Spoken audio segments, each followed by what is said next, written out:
Bem de manhã, embora o céu sereno pareça um dia calma anunciar, vigia e ora o coração pequeno, um temporal pode abrigar.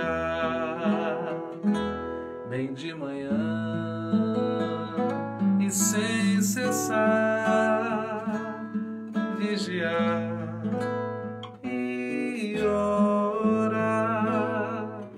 ao meio-dia, e quando os sons da terra abafam mais de Deus a voz do amor, recorre à oração, evita a guerra e goza a paz com o Senhor. Bem de manhã e sem cessar vigiar e orar no dia ao fim, após os teus lidares. Relembra as bênçãos do celeste amor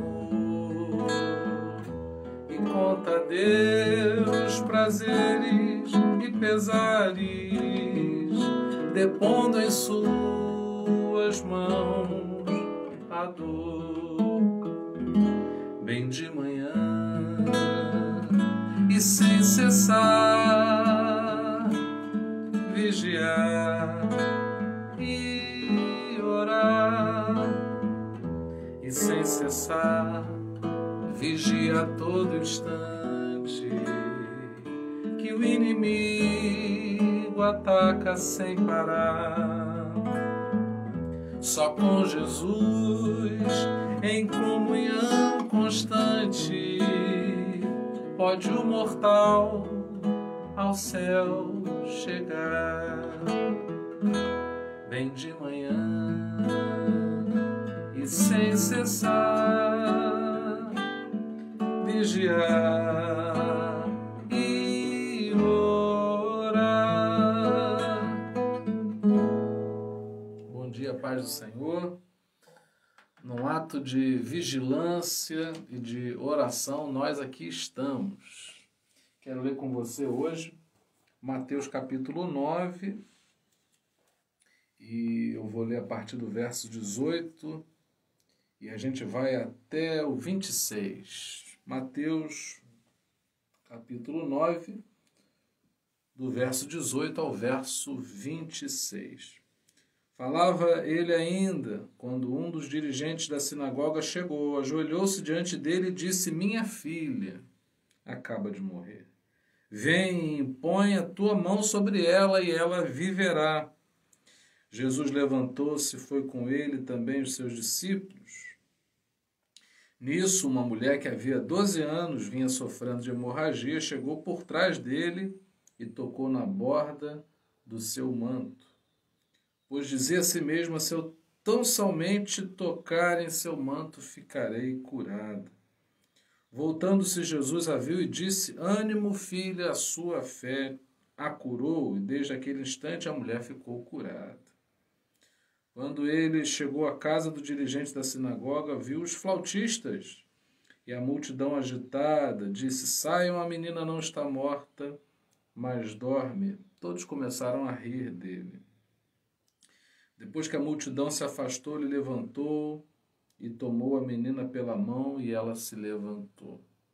A notícia deste acontecimento espalhou-se por toda aquela religião. Palavra do Senhor.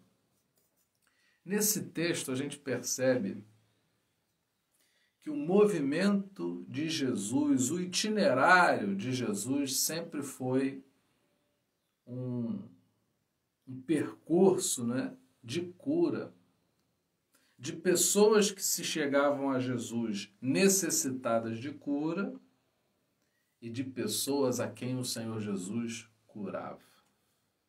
Por que a gente acha que hoje é diferente? um dos grandes desafios do nosso ministério é justamente mostrar para as pessoas o quanto a gente necessita de cura e o quanto o Evangelho vem nessa direção. O problema é que muitos pensam que, ao acenar com uma das mãos, dizendo eu confesso Jesus como meu único e suficiente Salvador, para muita gente o único movimento necessário para que as pessoas sejam curadas, e não é assim. Se não fosse assim, e a gente que desde muito tempo frequenta, participa muito ativamente da Igreja do Senhor, a gente não veria tanta gente adoecida espiritualmente, tanta gente aí vivendo de maneira tão difícil, quando na verdade Jesus veio trazer cura. E aqui no texto a gente vê tanto uma mulher que não é introduzida à presença de Jesus, simplesmente ela vai no meio da multidão e ela crê no seu coração que se tocar no manto de Jesus, na parte de baixo ali das vestes do Senhor Jesus, ela seria curada. Em outras versões, não é, dos outros evangelistas, a gente vê o mestre perguntando, Jesus perguntando, quem é que me tocou? E Pedro ainda diz assim, olha, uma multidão dessa, se eu pergunta quem te tocou. Ou seja, aquela mulher, ela não foi privilegiada com a presença de Jesus, ela simplesmente viu Jesus passar e afluiu para onde o Senhor Jesus estava. Por outro lado, a gente vê Jairo, pai de uma menina que, naquilo que Jairo estava vendo, assim como todos, estava morta.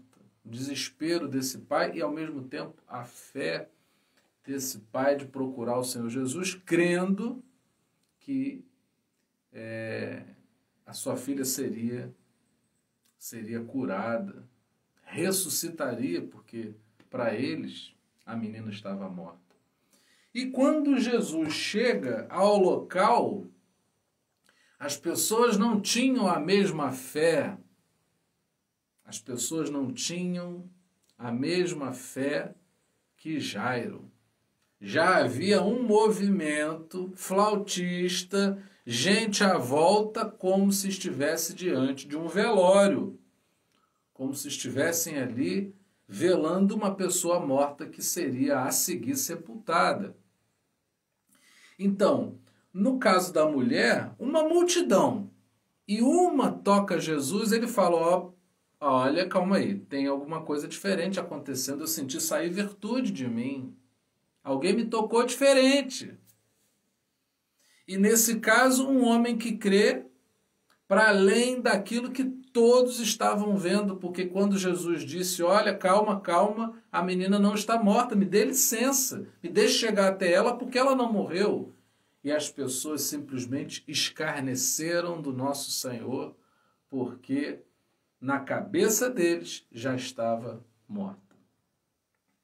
Eu não sei o que você vai enfrentar nesse dia, mas de antemão, se a gente tomar como exemplo a palavra do Senhor, talvez você encontre uma multidão descrente, talvez você encontre um movimento à porta da tua casa, do teu coração, da tua vida, de pessoas que acham que já acabou.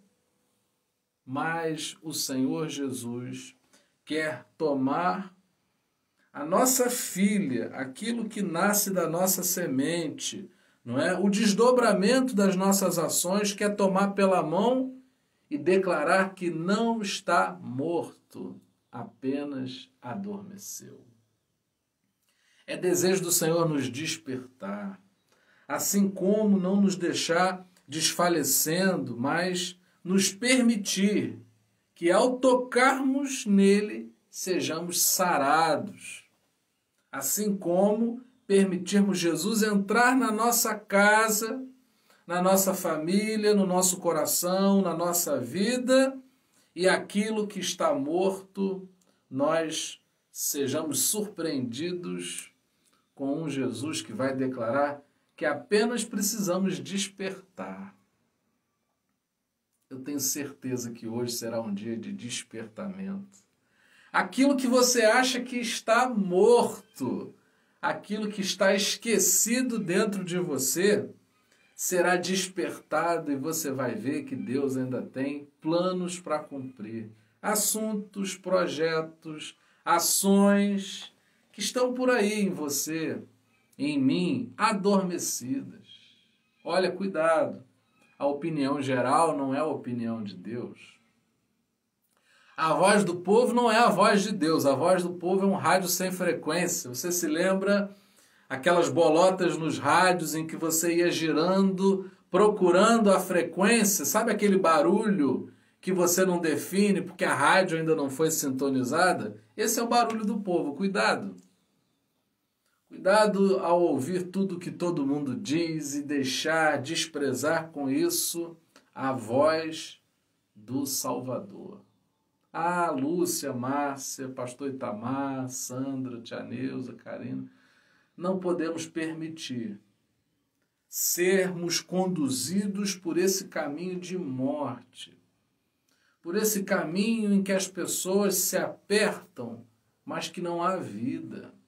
Não, o que sai da nossa boca deve ser uma confissão de fé, tanto quanto da mulher do fluxo de sangue, tanto quanto do pai da menina, de Jairo, que diz assim, não, eu sei que se o meu Senhor for lá, eu sei que se Jesus entrar nessa situação na minha vida, vai ter solução, vai ter vida. A gente não pode, mas conhecemos aquele que pode. Assim como nós cantamos, que já pela manhã estamos aqui numa posição de vigilância e oração, nós vamos sair para esse dia em espírito de oração e vigilância para que não tomemos o caminho da morte, não tomemos o caminho da incredulidade. Jesus, na sua própria terra, não curou muita gente e a Bíblia faz questão de descrever que eles eram incrédulos. Viram Jesus crescer, não acreditavam que o filho de um carpinteiro seria o Salvador, mas o carpinteiro da nossa vida está trabalhando a madeira do nosso coração aparentemente inútil e está tornando, assim como o carpinteiro, a madeira inútil em alguma coisa útil. Aquilo que você vê apenas como um pedaço de madeira, o Senhor Jesus vê como um móvel que vai ter uma utilidade. E ele vai trabalhando a madeira, ele vai trabalhando o nosso coração, nesse movimento de cura. Eu desejo para você hoje um dia de cura, um dia de reconciliação com planos e projetos, um dia de você pegar aquilo que estava esquecido dentro de você, um assunto sobre o qual você estava desistido. Deus vai aquecer através do seu Espírito Santo seu coração para você retomar. Aquele livro que foi fechado, aquele projeto que foi engavetado, aquele plano que foi arquivado. Chegou o tempo, chegou o momento. Não é? Todo mundo escarneceu, e isso é uma prova inequívoca da incredulidade das pessoas. Você vai encontrar poucas pessoas para acreditarem em você, você vai acreditar, você vai se deparar com poucas pessoas que vão te animar a fazer o difícil. Não, isso não vai dar certo, isso não é assim. Né? A gente desanima aos poucos fazendo determinados trabalhos porque percebe que o ânimo das pessoas vai desanimando. Eu me lembro, quando eu tinha 14 anos, eu dava aula de violão na igreja. Me lembro disso. A turma sempre começava com muita gente. Eu me lembro da gente dava aula numa salinha e a sala ficava lotada no início porque o pastor anunciava, vai começar a aula de violão. Todo mundo queria aprender a tocar violão, todo mundo queria tocar violão na igreja. Eu me lembro que da primeira turma, só um aprendeu a tocar. Mas a alegria daquele que ensina é ver que ficou um apenas, mas aquele um frutificou e é uma bênção suficiente para o nosso coração. Não espere plateia para as pessoas aplaudirem, incentivarem, motivarem você a fazer o que você precisa fazer. Basta que você toque em Jesus. Basta que Jesus entre na sua casa para que aquilo que aparentemente não tenha vida dentro de você, viva. E a Bíblia diz, no último verso que lemos dessa passagem, que a notícia se espalhou. A notícia vai se espalhar, não porque as pessoas vão te incentivar, mas porque a tua fé em Jesus vai fazer aquilo que é inesperado por quem está à sua volta. Não precisam crer por você. Você pode crer em Jesus e viver a sua experiência. Vamos orar? Pai, apresentamos esse dia na tua presença. Queremos colocar em especial no teu altar aquilo que possa estar adormecido dentro de nós. Queremos colocar diante do teu santo altar todo o fluxo de sangue, de morte, que se esvaiu de nós, tirando a nossa vida. Algum assunto, Pai, sobre o qual talvez estejamos morrendo, desfalecendo. Cremos que ao te tocar, cremos que ao Senhor entrar em nós, em nossa casa espiritual, seremos reavivados. Pai, manifesta o teu poder e tua graça. Que seja um dia diferente, que seja um dia de revelação. Não é por ser um dia de semana, que não seja um dia comum, mas que possamos, Pai, viver, experimentar a tua glória inaudita, maravilhosa, poderosa sobre nossa vida. Aquece o nosso coração, desperta-nos para os santos propósitos que tens a cumprir na nossa vida, que só estão aguardando a disponibilidade do nosso coração. Ó Pai, que possamos ser vigilantes, que possamos orar sem cessar, que nossa vida seja uma oração a Ti, de busca, que demonstre fé e total confiança no Senhor Jesus.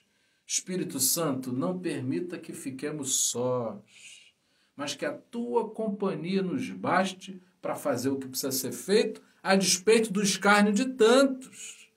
Ó Pai, talvez riram de nós, talvez tenham levantado palavras que atacaram, afrontaram o nosso coração, mas que possamos, Pai, embraçar o escudo da fé contra os dardos inflamados de Satanás contra a nossa vida e que não alcance Satanás vantagem contra nós, que possamos, ao levantar a espada, não do ódio, ó Pai, mas do amor, a Tua palavra que é viva, que é eficaz, que é vida para os que creem, possa ser usada, que possamos ser obreiros que manejem bem a palavra da verdade, que essa espada não fique parada nas nossas mãos, mas que ela se movimente, cortando o mal, abrindo caminho para que possamos avançar.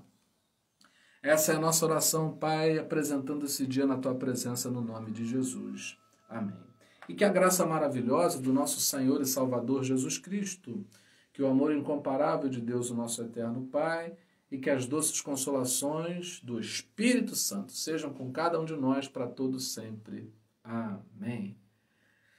Deus abençoe Carolina, Ariane, Lúcia, Gusta, minha professora Alessandra, Lúcia, Xana, Adriana, Márcia, Daniele, pastor Itamar, Beatriz, Márcia, já falei, Drauzio, Marcelo Coyote, Karina. Às vezes eu repito o nome para parecer ser muito mais pessoas. Sandra Regina, Marise, Sueli. Deus abençoe todos vocês, minha tia Neuza, todos aqueles que vão assistir depois pelo link. Eu quero terminar fazendo um convite muito especial a você para se juntar a nós pelo Facebook às 20 horas. A gente tem hoje uma live e o propósito é libertação pela palavra.